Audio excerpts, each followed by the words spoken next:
ورتل القرآن Quran Learning Center www.learningquranschool.com بسم اللہ الرحمن الرحیم۔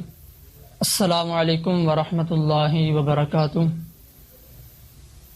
آج کے اس ویڈیو میں ہم اپنے ویورز کے لیے حضرت عمر بن خطاب رضی اللہ تعالی عنہ کی حالات زندگی کو بیان کریں گے۔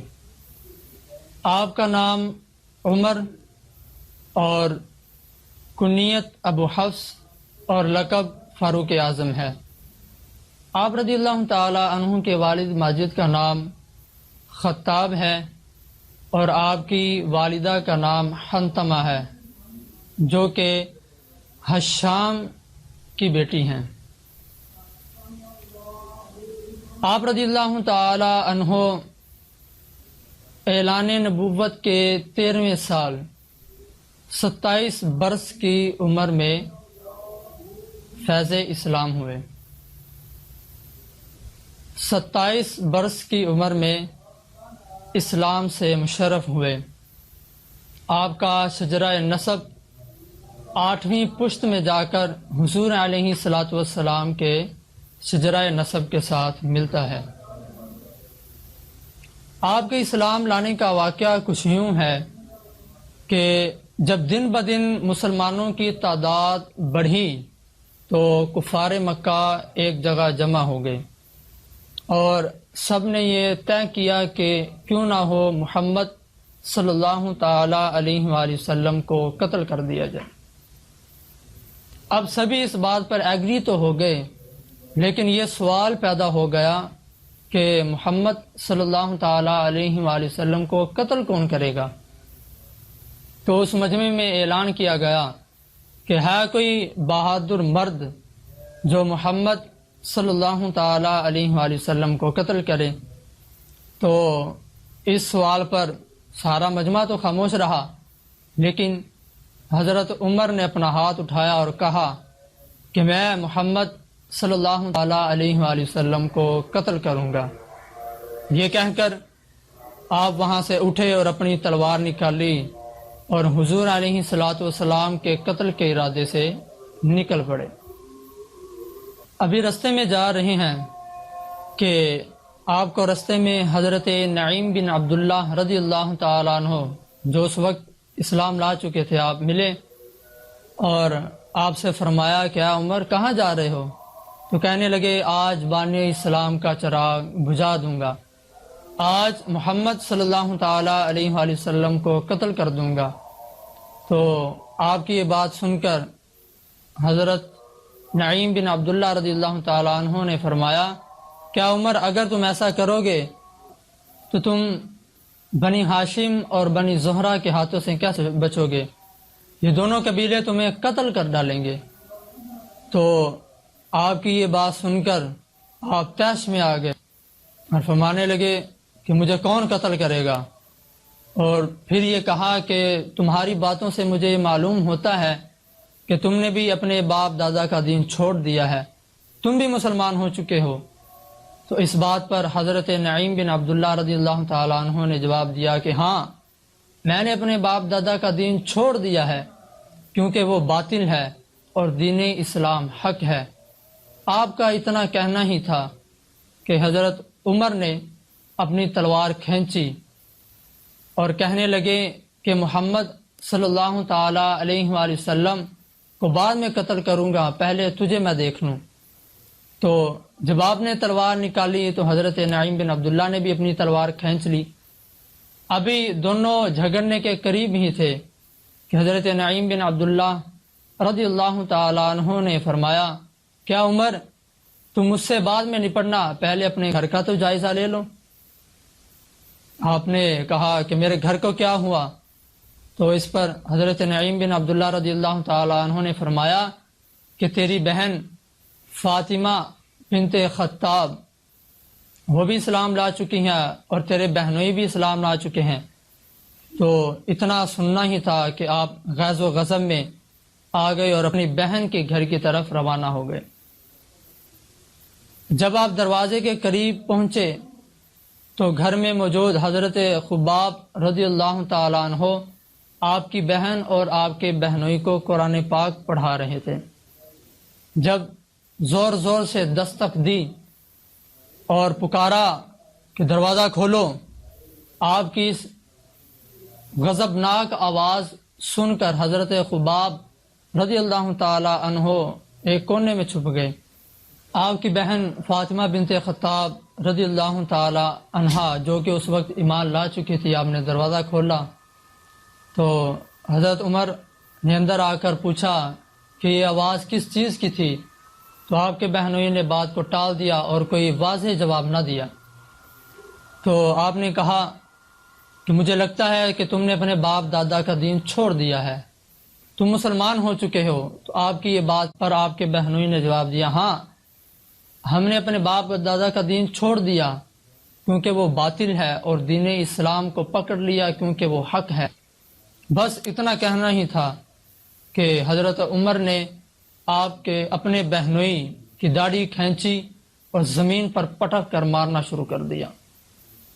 اتنے میں آپ کی بہن فاطمہ بنت خطاب رضی اللہ تعالی عنہا وہ چھڑانے کے لیے آئیں، تو آپ نے انہیں بھی ایک زوردار گھونسا مارا جس سے آپ لہو لہان ہو گئی۔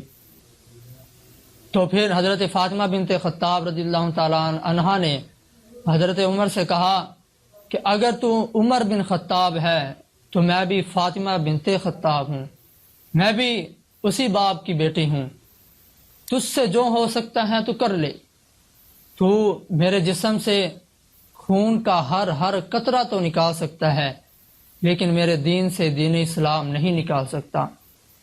جب آپ کا یہ جواب سنا تو حضرت عمر رضی اللہ تعالی عنہ کا غصہ ٹھنڈا ہوا اور آپ نے کہا کہ اے میری بہن، جو تم قرآن پڑھ رہی تھی لاؤ مجھے بھی دکھاؤ تاکہ میں بھی پڑھوں۔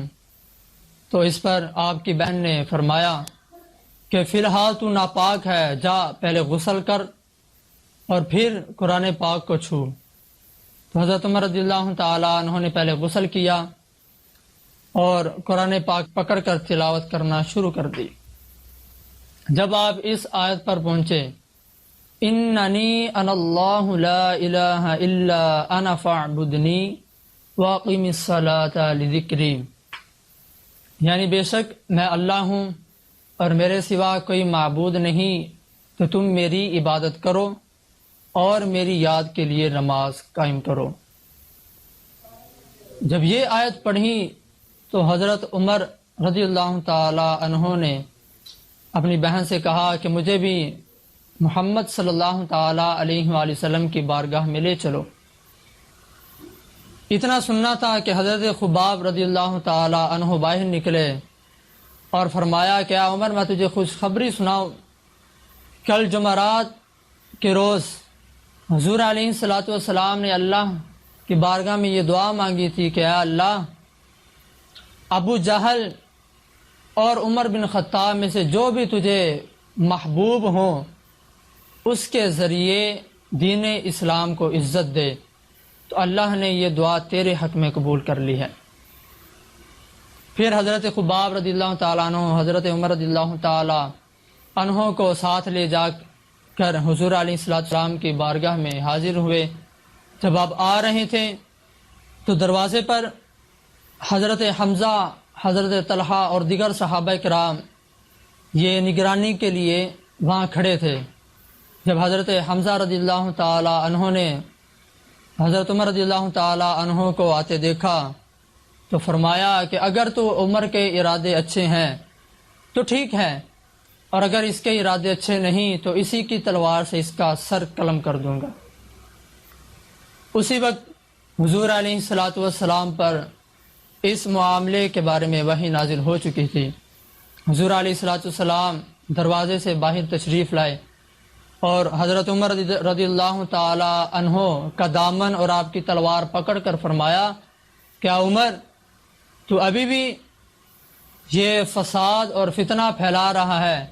کیا تو اس وقت تک یہ فتنہ اور فساد پھیلائے گا یہاں تک کہ تجھ پر ذلت اور رسوائی مسلط کر دی جائے؟ تو اسی وقت حضرت عمر بن خطاب رضی اللہ تعالیٰ عنہ نے فرمایا اشہد ان لا الہ الا اللہ وانک محمدا عبدہ ورسولہ، کہ میں گواہی دیتا ہوں کہ اللہ کے سوا کوئی معبود نہیں اور بے شک آپ محمد صلی اللہ تعالیٰ علیہ وآلہ وسلم اللہ کے بندے اور رسول ہیں۔ حضرت عمر رضی اللہ تعالیٰ عنہ کے اسلام لانے کے بعد اسلام کو بڑی قوت حاصل ہوئی۔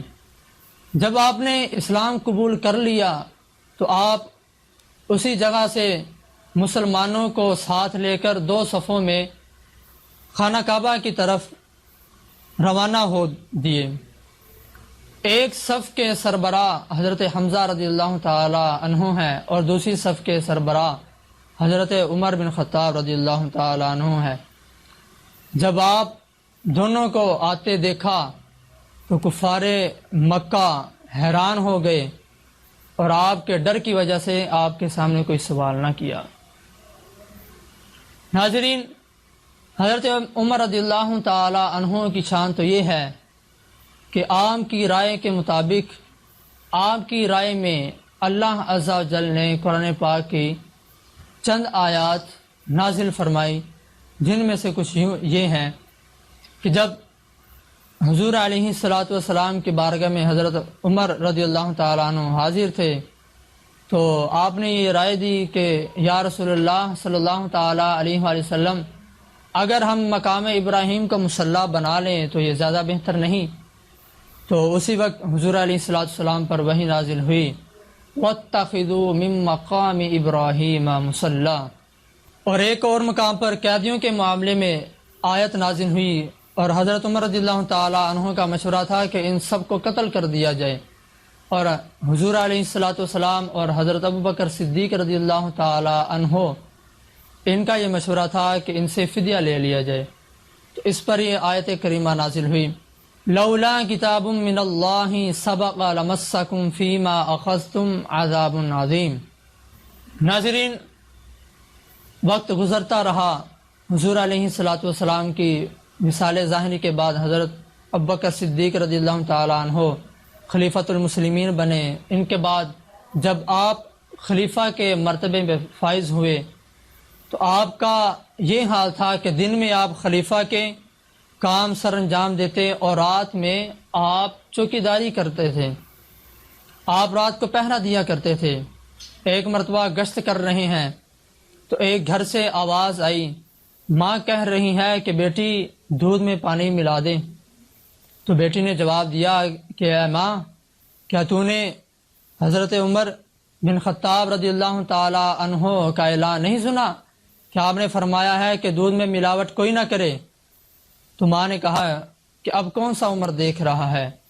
تو اس پر جواب دیا کہ اے ماں، بے شک اگر عمر نہیں دیکھ رہا لیکن عمر کا رب تو دیکھ رہا ہے، تو میں لہٰذا یہ دودھ میں پانی نہیں ملاؤں گی۔ تو اس وقت حضرت عمر رضی اللہ تعالی عنہ کے ساتھ جو صحابی تھے، آپ نے ان سے فرمایا کہ اس گھر کو یاد رکھو اور صبح مجھے اس گھر کے بارے میں انفارمیشن دینا، مجھے اس گھر کے بارے میں بتانا کہ اس گھر میں کون کون ہے اور کیا کرتے ہیں۔ صبح آپ کی بارگاہ میں یہ رپورٹ پیش کی گئی کہ اس گھر میں ایک نوجوان لڑکی ہے جو کہ بیوہ ہے اور اس کے ساتھ اس کی بوڑھی ماں ہے، ان کے گھر میں کوئی بھی مرد نہیں ہے۔ تو پھر حضرت عمر رضی اللہ تعالیٰ عنہ نے اپنے سارے بیٹوں کو بلایا اور فرمایا کہ تم میں سے اس لڑکی کے ساتھ کون نکاح کرے گا؟ تو اس پر حضرت عاصم رضی اللہ تعالی عنہ نے اس لڑکی کے ساتھ نکاح فرمایا۔ ناظرین، آج کی اس ویڈیو میں ہم نے آپ کے ساتھ حضرت عمر بن خطاب رضی اللہ تعالی عنہ کے حالات زندگی کے متعلق بیان کیا۔ انشاءاللہ نیکسٹ ویڈیو میں ہم نواسۂ رسول صلی اللہ تعالی علیہ وآلہ وسلم کی حالات زندگی کے بارے میں بیان کریں گے۔ ہماری نیکسٹ ویڈیو آنے تک اپنا اور اپنے پیاروں کا خیال رکھیں۔ اللہ حافظ۔